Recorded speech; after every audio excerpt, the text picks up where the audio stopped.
Bismillahirrahmanirrahim. Assalamualaikum warahmatullahi wabarakatuh. Alhamdulillahi rabbil alamin, alladzi arsala rasulahu bil huda wa dinil haqq liyudhhirahu 'ala dini kullih wa kafa billahi shahida. Ashhadu an la ilaha illallah wahdahu la syarika lah wa ashhadu anna Muhammadan abduhu wa rasuluh. Faqad qala Allah ta'ala fi kitabihil karim ba'da an a'udzu billahi minasy syaithanir rajim. Bismillahirrahmanirrahim. Ya ayyuhalladzina amanu taqullaha haqqa tuqatih wa la tamutunna illa wa antum muslimun. Wa qala Rasulullah sallallahu alaihi wasallam, fa inna astaqal hadithi kitabullah wa khairal hadi hadi Muhammad sallallahu alaihi wasallam wa sharral umuri muhdatsatuha fa inna kulla muhdatsatin bid'ah wa kulla bid'atin dhalalah, amma ba'd. Bapak-bapak, ibu-ibu jamaah Masjid Al-Amin yang semoga dimuliakan Allah Subhanahu wa taala. Tak henti-hentinya marilah kita senantiasa memanjatkan puji syukur kepada Allah Subhanahu wa taala. Pada malam hari ini Allah Subhanahu wa taala masih melimpahkan rahmatnya, nikmatnya, sehingga kita bisa melangkahkan kaki kita menuju masjid yang mulia ini dalam rangka melaksanakan kewajiban sholat berjamaah, kemudian dilanjutkan kita menuju majelis ilmu, menuju taman-taman surga. Semoga apa yang kita usahakan, apa yang kita lakukan dinilai oleh Allah Subhanahu wa taala sebagai amal soleh yang kelak kita akan panen besok di hari kiamat. Allahumma amin. Sholawat serta salam semoga selalu tercurahkan kepada junjungan kita Nabi Agung Muhammad sallallahu alaihi wasallam, Nabi akhir zaman, Nabi yang telah mengeluarkan dari peradaban jahiliyah menuju peradaban yang Islamiyah, yang telah mengeluarkan dari sesembahan antara ibad kepada ibad, hamba kepada hamba, menuju sembahan hamba kepada Sang Khalik atau Sang Pencipta. Wa fidin astaghfirullah, jamaah rahimakumullah. Di pertemuan yang dulu kita telah sampai pada perjalanan Nabi Muhammad SAW, perjuangan Nabi Muhammad SAW, yaitu di perang Ahzab ataupun perang Khandaq, perang Parit, yang mana perang Khandaq ataupun perang Parit ini adalah perang yang memeras pikiran, memeras tenaga, karena orang-orang kafir bergabung, dan musuh ataupun perang musuh terbesar waktu itu adalah ketika perang Ahzab atau perang Khandaq. Oleh karena itu, walaupun Ali radhiyallahu anhu itu adalah ahli pedang, ahli bermain pedang, kemudian Sa'ad bin Abi Waqqas itu ahli memanah, kemudian Salman Al-Farisi itu ahli strategi, dan tidak kalah hebatnya yaitu Nabi Allah Muhammad SAW yang dijanjikan oleh Allah Subhanahu wa taala kemenangan, yang dijanjikan oleh Allah Subhanahu wa taala diberi pertolongan. Akan tetapi Rasulullah SAW, kaum muslimin, para sahabat, mereka tidak putus asa, mereka tidak pasrah begitu saja kepada Allah, akan tetapi mereka tetap berusaha sekuat tenaga bagaimana mereka menghadapi musuh-musuh Allah. Di samping itu juga mereka juga bertawakal, berdoa kepada Allah, karena sesungguhnya kemenangan itu adalah dari Allah Subhanahu wa taala. Walaupun kita sehebat apapun, secanggih apapun, sepintar apapun, tetapi kalau Allah belum menghendaki maka semuanya tidak akan terjadi, ataupun apa yang kita inginkan itu tidak akan kita dapatkan. Ma'asyiral muslimin rahimakumullah, ketika Rasulullah SAW sudah istilahnya cupet karena menghadapi pengepungan selama 30 hari, kemudian sampai-sampai Rasulullah SAW mengambil strategi, yaitu ingin ngerayu Bani Ghatafan. Kemudian Nabi Muhammad SAW memanggil sahabat Ansor, yaitu Sa'ad bin Ubadah dan Sa'ad bin Mu'ad. Wahai Sa'ad, bagaimana pendapatmu kalau kita panenan kurma kita serahkan kepada Bani Ghatafan sepertiganya, kemudian kita minta mereka menggagalkan penyerangan terhadap kita untuk pulang, yaitu dengan syarat akan kita beri hasil panen kita. Maka saat bertanya kepada Nabi, apakah ini strategi perang atau ini hanya perintah dari Allah yang harus dilaksanakan, atau itu adalah kebijaksanaan panjenengan wahai Rasulullah? Maka Rasulullah SAW menjawab, ini adalah kebijaksanaan saya. Maka saat menjawab, kami tidak setuju dengan kebijaksanaan ataupun kebijakan Nabi Muhammad SAW. Karena apa? Karena sungguhnya layak bagi mereka itu diberi pedang, bukan malah diberi hasil panenan kita. Wong kita saja satu biji kurma kita harus beli, kok malah enak-enak mereka diberi dengan gratis. Warifidin asalakumullah, kemudian akhirnya mengambil strategi, yaitu dengan mengecoh ataupun mengadu domba lawan. Alhamdulillah waktu itu ada Nuaim, yang mana Nuaim itu sudah masuk Islam akan tetapi belum diketahui, dan Nuaim ini adalah dari Bani Ghatafan. Akhirnya Nuaim ini datang kepada Bani Ghatafan, datang kepada Quraisy. Kalau Bani Quraidah itu pengen membantu mereka, akan tetapi harus meminta jaminan. Akhirnya mereka pecah. Di samping itu juga pertolongan Allah datang. Allah mendatangkan angin topan yang mana bisa memporak-porandakan kemah-kemah mereka, sehingga mereka bubar pulang dari Madinah, sehingga mereka kalah kocar kacir. Inilah janji Allah Subhanahu wa taala, bahwasanya Allah Subhanahu wa taala akan memberi pertolongan kepada hamba-hambanya yang menolong agamanya.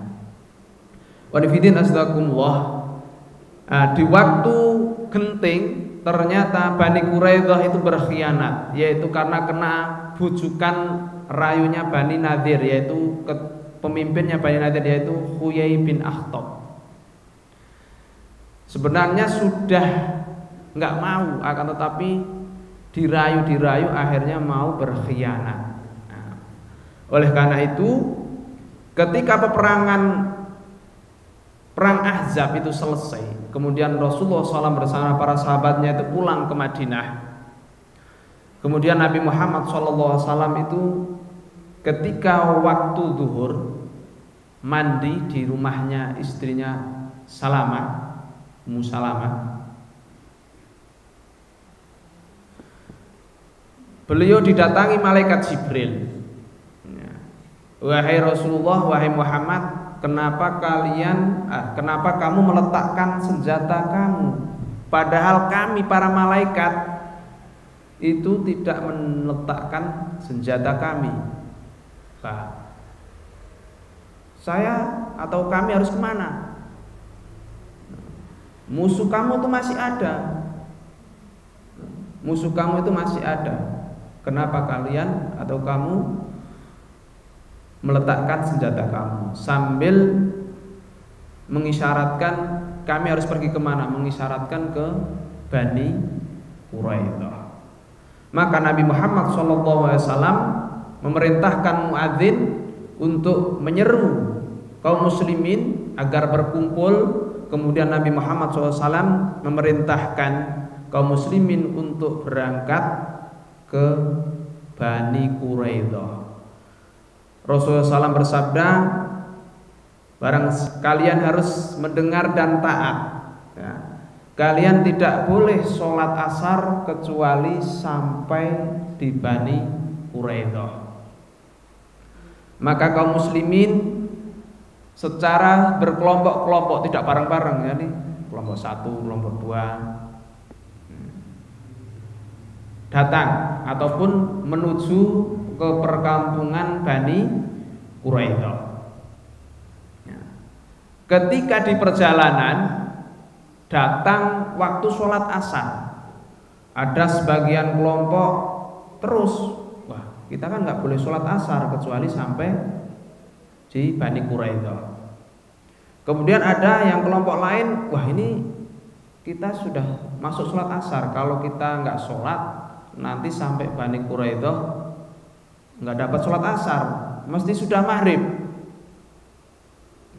Maka ada sebagian yang sholat di jalan, di perjalanan, ada yang sholat di Bani Quraidah. Maka yang tidak sholat mengatakan, kalian kok melanggar perintah Rasulullah. Rasulullah SAW bersabda kan tidak boleh sholat tidak boleh sholat asar kecuali sudah sampai di Bani Quraidah. Bukan maksudnya itu, kata Nabi itu. Maksudnya biar kita itu segera berangkat ke Bani Quraidah. Ya. Akhirnya ketika sampai di Bani Quraidah, mereka saling mengadukan kepada Nabi, wahai Nabi, itu kelompok sana sholat di jalan, sedangkan kami sesuai dengan perintah panjenengan.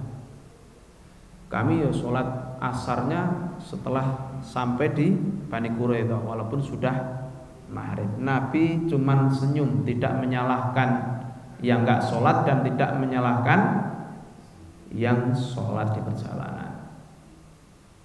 Wanifidin al-salakumullah.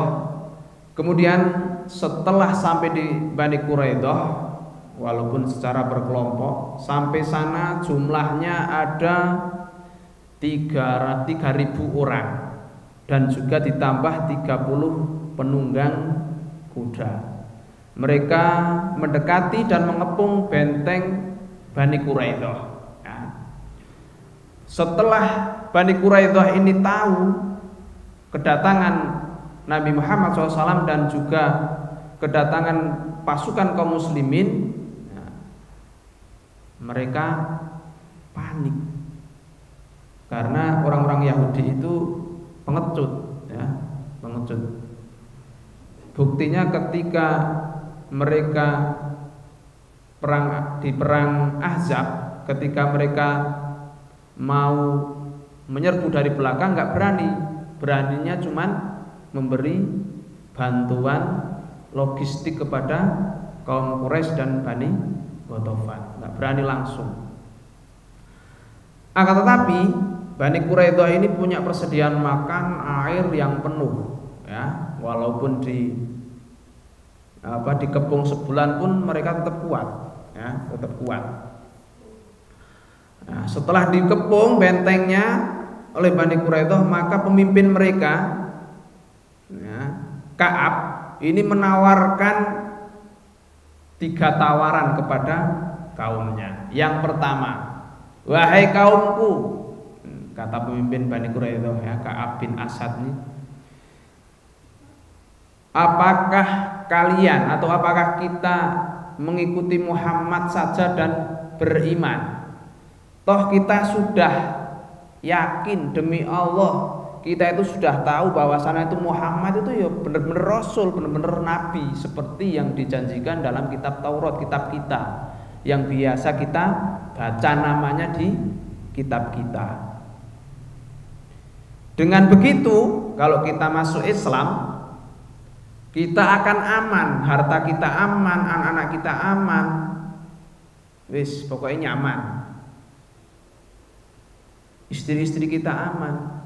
Bagaimana menurut kalian? Maka mereka menjawab, mosok kita mau melepaskan ajaran Taurat kita.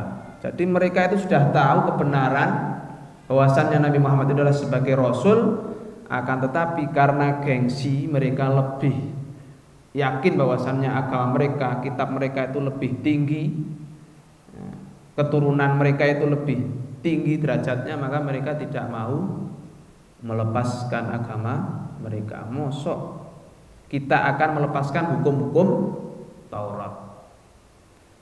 Nah, sudah, kalau nggak mau tak kasih ketawaran yang kedua, kata Ka'ab.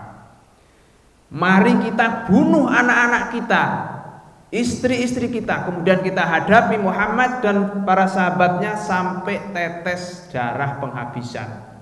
Biar Allah yang menentukan antara kita dan Muhammad.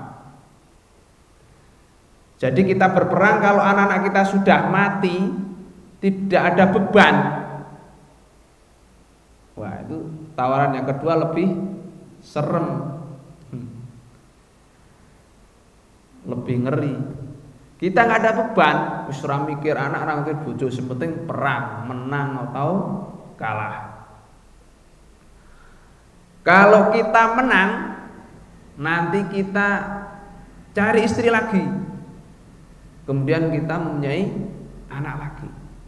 Tapi kalau kita kalah, kita tidak meninggalkan kesengsaraan bagi anak dan istri kita. Wis mati kabeh. Wah, mereka menjawab, dosa apa yang dilakukan oleh orang-orang tercinta kita kok harus dibunuh? Wangel orang Yahudi ini. Kemudian, wah, nah yang kedua nggak mau, tak tawarkan yang ketiga. Malam ini kan malam Sabtu, mesti kaum muslimin tidak akan menyerang kita. Mesti mereka lagi leha-leha, lagi santai-santai. Karena apa? Karena mereka tahu bahwasannya hari Sabat atau hari Sabtu itu adalah larangan bagi ahlul kitab, bagi orang Yahudi untuk berperang, untuk nyari duit, untuk dan lain sebagainya. Pokoknya hari Sabat itu atau hari Sabtu itu untuk beribadah. Nggak boleh untuk yang lainnya. Mari kita langgar hari kesucian hari Sabtu ini, kemudian kita serang malam ini dengan dadakan, mesti kita menang. Maka mereka menjawab, janganlah kita melanggar kesucian hari Sabtu. Nanti kita akan kena azab seperti kaum yang terdahulu yang diazab karena melanggar larangan hari Sabtu, yaitu akan diazab, diubah menjadi kera. Wah, wajan angel sampai angin. Ka'ab marah dan berkata, apa yang membuat kalian keras kepala? Setelah dilahirkan ibunya semalam suntuk. Memang kalian itu sejak dulu kalau diajak musyawarah, diajak mengambil keputusan itu rajegres, tahu bisa menghasilkan keputusan. Saking jengkelnya pemimpinnya. Ya wis nek ngono, kita serahkan semuanya kepada Muhammad urusannya. Kalau kalian nggak mau memberi keputusan, perang rawani, ya toh? Kon masuk Islam ora gelem. Ya wis, terserah nanti sama Muhammad, pasrah kita. Nah, setelah tawaran itu tidak ada yang disakui, yaitu setelah pasrah, maka di samping pasrah tetapi mereka Bani Quraidah tetap meminta kepada Rasulullah karena mereka mempunyai kawan lama yang sudah masuk Islam, yaitu Abu Lubabah. mereka mengirim utusan agar Abu Lubabah itu menemui mereka, memberikan saran. Sama Rasulullah dipersilahkan. Akhirnya Abu Lubabah datang kepada Bani Quraidah, ya, disambut oleh para wanita sambil nangis-nangis, ngeluh-ngeluh, mengeluhkan. Kemudian anak-anak juga. Kenapa Abu Lubabah kok mau ke sana? Karena istri dan anak-anaknya Abu Lubabah itu tinggal di perkampungan Bani Quraidah dan hartanya juga banyak di sana. Nah, mereka bertanya, "Wahai Abu Lubabah, apa pendapat kalian terhadap kita?" Maka Abu Lubabah, "Apakah kita harus mengikuti keputusan Nabi Muhammad?" "Ya begitulah," sambil mengisyaratkan dengan tangannya gini, kek. Nah, begitulah. Artinya apa? Kalian akan dipancung alias dibunuh, dipenggal. Nah, setelah itu ternyata sikap Abu Lubabah itu termasuk mengkhianati Allah dan Rasulnya. Maka dia baru tahu, sebelumnya aku tidak boleh kalau seperti itu. Karena Rasulullah SAW belum mengambil keputusan, kok sudah mendahului mau dikek katanya ya. Maka dia langsung tidak menemui Nabi, langsung lari ke Masjid Nabawi, mengikat dirinya di tiang masjid. Kemudian dia berkata, "Demi Allah, saya telah bersalah, saya telah berdosa. Saya tidak akan melepaskan ikatan ini sampai Rasulullah sendiri yang mengikatkan." Maka Rasulullah SAW mendengar kabar itu, ya, sebenarnya kalau Abu Lubabah itu datang kepada saya, maka saya akan mengampuni, tapi dia malah ke sana, ya. Nanti terserah Allah apa yang akan diputuskan oleh Allah. Wa nafidin astagfirullah. Kemudian walaupun seperti itu sudah lama banget, ya, mereka tetap menunggu keputusan Nabi Muhammad SAW. Mereka tetap kuat di dalam benteng karena persediaan air, makanan, buah-buahan itu ada banyak. Sedangkan kaum muslimin itu nggak siap mau perang ngepung. Nah, persediaan makannya sudah sedikit dan juga mereka habis perang Ahzab, sayahan, capek. Dan udara waktu itu adalah dingin, dingin. Mereka di luar, sedangkan Bani Quraidah kan di rumah-rumah mereka. Maka sampai puncaknya Ali dan Zubair ini berteriak, "Wahai pasukan iman, aku siap merasakan seperti yang dirasakan oleh Hamzah, ya.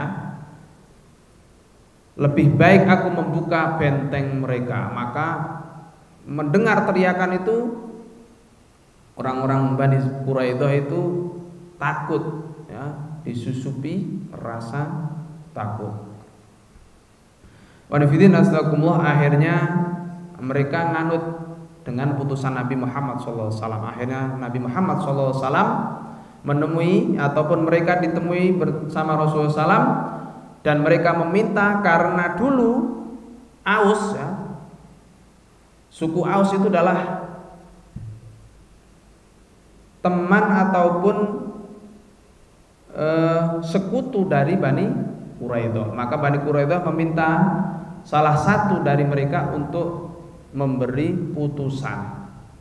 Nah, maka Nabi Muhammad SAW itu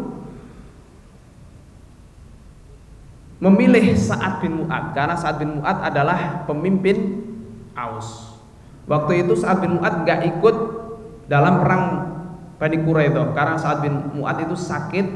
Kemudian dibuatkan tenda di sebelah Masjid Nabawi, yaitu kena luka pas tangannya, kena panah sehingga pas urat nadinya, makanya beliau tidak ikut. Maka Nabi Muhammad SAW, "Apakah kalian setuju kalau saat Mu'adz itu memutuskan perkara kalian?" "Ya, kami setuju," kata Bani Quraidah. Akhirnya Nabi Muhammad SAW memanggil ataupun mengutus seorang untuk memanggil Sa'ad bin Mu'adz. Sa'ad bin Mu'adz dipanggil yaitu dengan mengendarai keledai. Ketika sampai di tengah-tengah mereka, wahai kaum Ansor, kata Nabi, sambutlah pemimpin kalian, berdirilah, hormatilah pemimpin kalian, karena dia adalah orang yang terbaik di antara kalian. Nah, setelah Sa'ad bin Mu'adz sampai, maka para sahabat yang lainnya kaum Ansor juga bilang, meneriaki Sa'ad bin Mu'adz, wahai Sa'ad, berbuat baiklah kepada sekutu kamu. Nah, berbuat baiklah kepada sekutu kamu. Maka ketika menemui Nabi Muhammad SAW, maka Nabi Muhammad SAW bersabda, wahai Sa'ad, kamu yang harus memutuskan perkara ini. Betul wahai Rasulullah SAW, apakah keputusan saya ini berlaku bagi kaum muslimin? Ya, berlaku. Apakah keputusan saya ini berlaku bagi kaum Yahudi? Ya, keputusan kamu berlaku. Semuanya saya serahkan kepada kamu. Maka gampangnya putusan pengadilan deg-degan ya. Kaum Yahudi juga deg-degan, kaum muslimin juga deg-degan. Putusannya apa ya? Sa'ad bin Mu'adz memutuskan, bagi laki-laki yang sudah balik dipenggal, wanita dan anak-anak sebagai tawanan, dan harta mereka menjadi harta rampasan. Maka Rasulullah SAW bersabda, kamu telah memutuskan dengan benar, langsung dari langit ketujuh, sesuai yang diinginkan oleh Allah Subhanahu wa Ta'ala.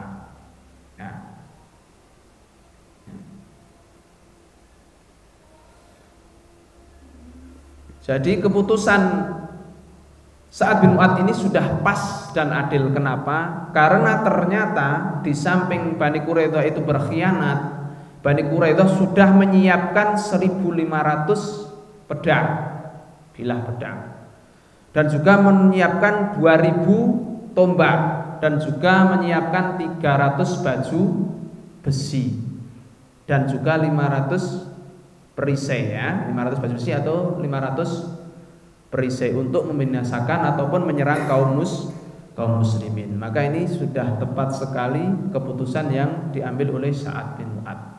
Akhirnya mereka diperintahkan oleh Rasulullah SAW ditahan di rumahnya binti Al-Haris, seorang wanita dari Bani An-Najjar. Kemudian setelah itu mereka digalikan parit di pasar Madinah, kemudian kelompok demi kelompok digiring di depan parit, kemudian mereka dieksekusi, dipenggal. Nah, ketika pemenggalan itu ada Huyai bin Akhtab, yaitu pemimpin Bani Nadir. Lah kok bisa? Karena pemimpin Bani Nadir ini dulu kemarin ketika perang Ahzab berjanji ingin bersama Bani Quraidah, maka dia memegang janjinya, tetap ingin melindungi Bani Quraidah. Akhirnya dia ikut dieksekusi. Ketika lewat di hadapan Rasulullah SAW, sungguh aku itu merugi memusuhi kamu wahai Muhammad.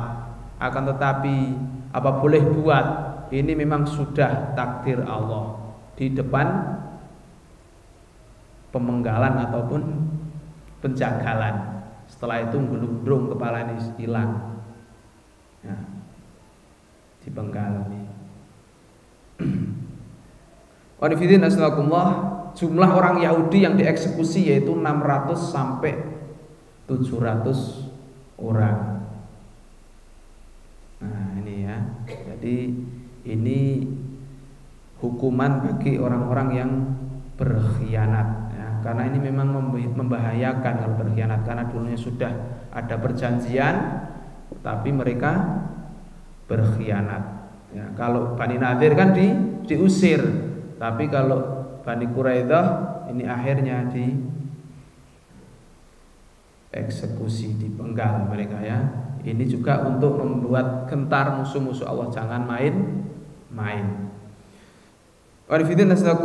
Kemudian juga ada seorang wanita yang dipenggal karena dia telah menipukan penggilingan yang mengenai Khalid bin Suwaid.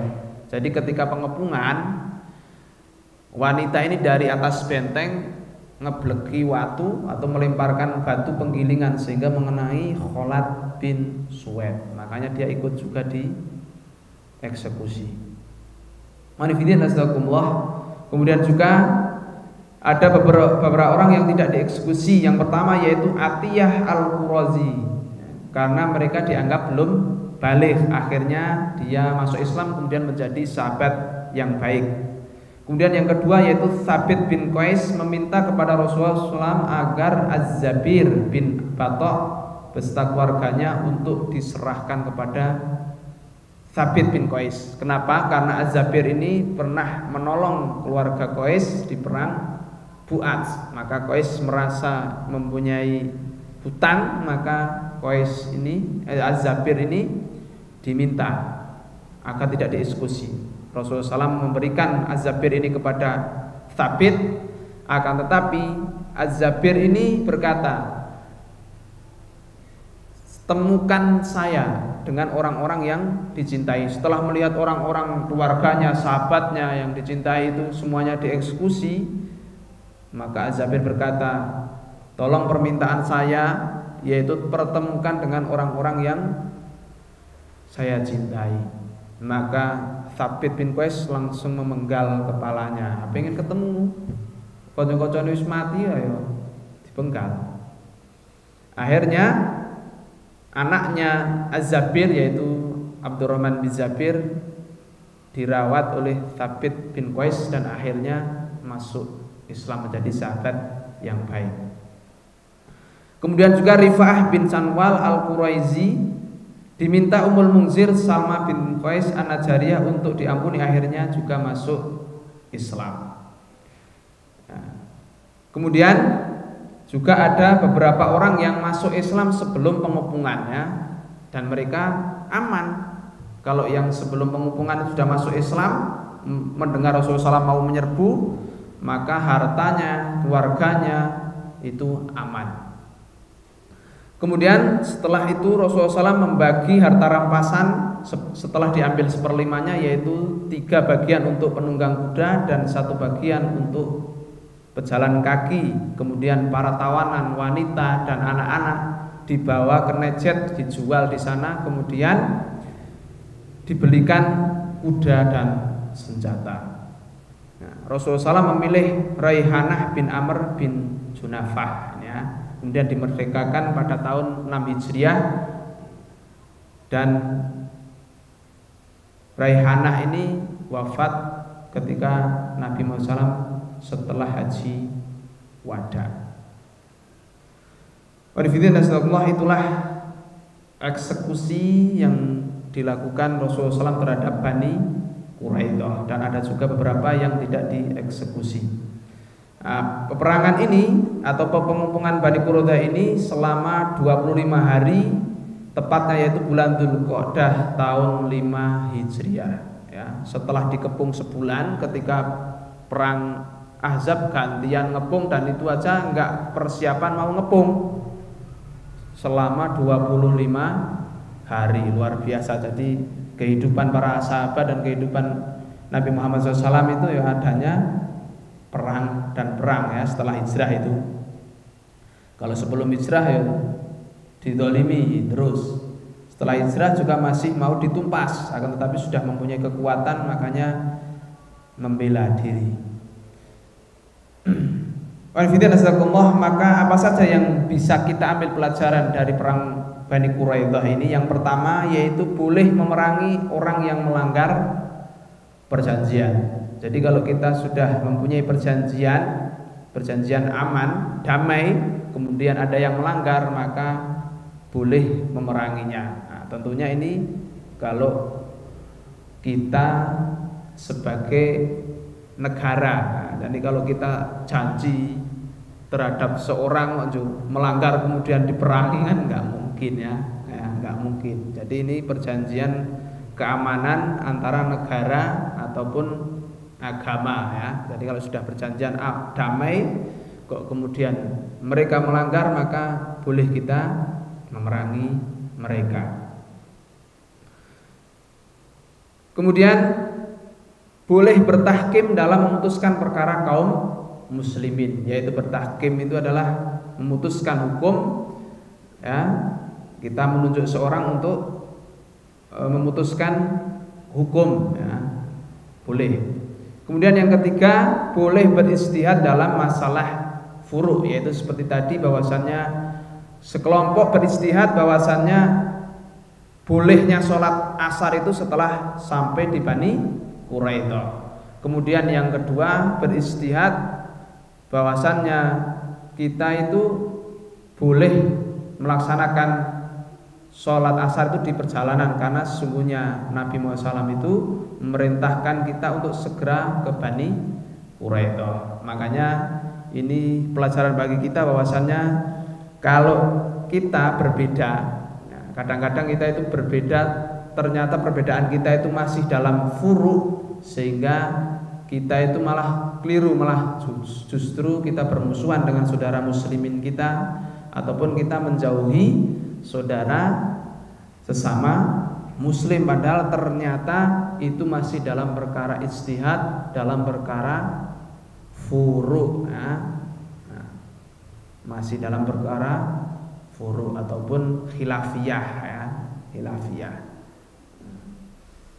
Warifidin astagfirullah.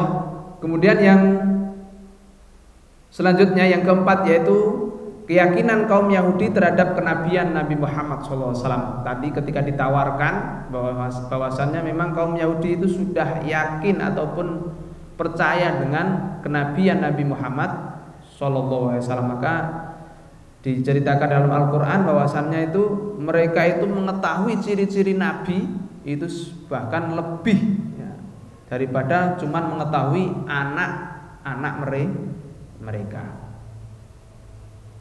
Yang selanjutnya yaitu hukumnya bolehnya berdiri karena menghormati orang yang datang karena mempunyai keutamaan. Jadi kalau ada orang yang datang, ulama ataupun orang yang soleh, kemudian kita berdiri untuk menghormati mereka, itu hukumnya boleh, ya. Dari kisah Sa'ad bin Mu'adz ketika datang, kemudian Rasulullah SAW memerintahkan para sahabat untuk berdiri untuk menghormati pemimpin mereka.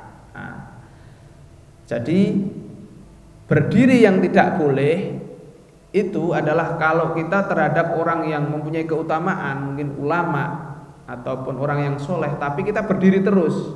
Sedangkan orang yang mempunyai keutamaan itu duduk, kita berdiri terus. Berdirinya untuk apa? Untuk menghormati dia.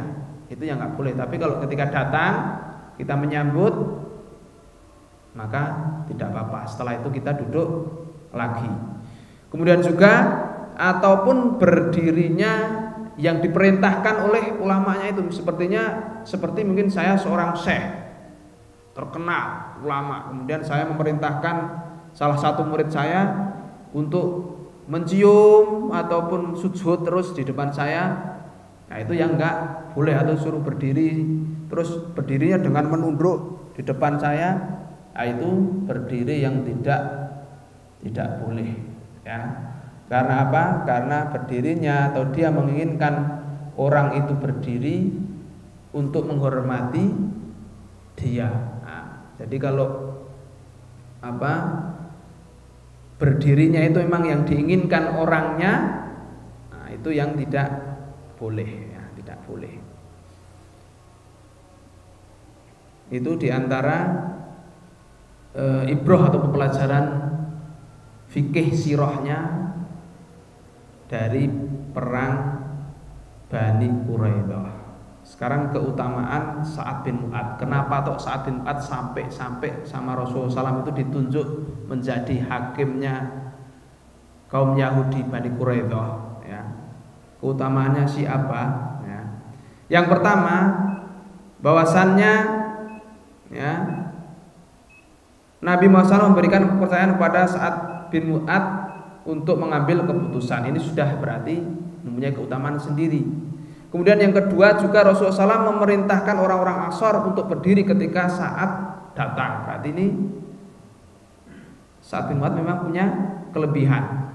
Kemudian yang ketiga yaitu ketika perang Ahzab, setelah Sa'ad bin Mu'adz itu kena panah di tangannya, di lengannya, kemudian muncrat darahnya karena dipas di urat nadinya, maka Sa'ad bin Mu'adz berdoa, "Ya Allah, sesungguhnya Engkau mengetahui bahwa tidak ada yang lebih aku sukai kecuali memerangi orang-orang yang durhaka atau memusuhi Rasulnya, atau orang yang mendustakan Rasulmu. Ya Allah, jika masih ada peperangan melawan orang-orang tersebut, maka berilah kesempatan kepada saya untuk ikut memerangi mereka." Maka doanya Sa'ad bin Mu'adz ini dikabulkan oleh Allah. Seketika itu mampet lukanya dan berangsur-angsur mengering seperti akan sembuh, dan ikut berperang Ahzab meneruskan. Kemudian yang kedua, setelah memutuskan Bani Quraidah dan Bani Quraidah sudah dieksekusi, maka Sa'ad bin Mu'adz berdoa lagi, "Ya Allah, Engkau Maha tahu, Engkau Maha tahu jika aku itu lebih suka memerangi orang yang mendustakan Rasulmu dan mengusirnya. Jika peperangan ini sudah selesai, jika mereka itu sudah tidak ada, maka letuskanlah lukaku dan buatlah aku meninggal karena itu." Maka setelah itu lukanya meletus, kurenge meletus, keluar darahnya dengan sangat deras, bahkan keluar nanahnya, sehingga Sa'ad bin Mu'adz meninggal setelah itu Jadi karena saking derasnya, karena di urat nadinya itu sampai keluar di tendanya, sampai ke tenda yang lain, ke tenda orang lain. Itu karena saking banyaknya darah yang keluar, akhirnya Sa'ad bin Mu'adz meninggal. Berarti Sa'ad bin Mu'adz ini mati syahid karena matinya karena luka ketika perang Ahzab. Kemudian setelah meninggal, ars Allah itu tergoncang. Ars Allah tergoncang, dan ketika jenazahnya digotong, dan yang gotong itu orang-orang munafik, berkata, "Ini kok jenazahnya sangat ringan, Sa'ad bin Mu'adz itu koyo orang gowo wong ae."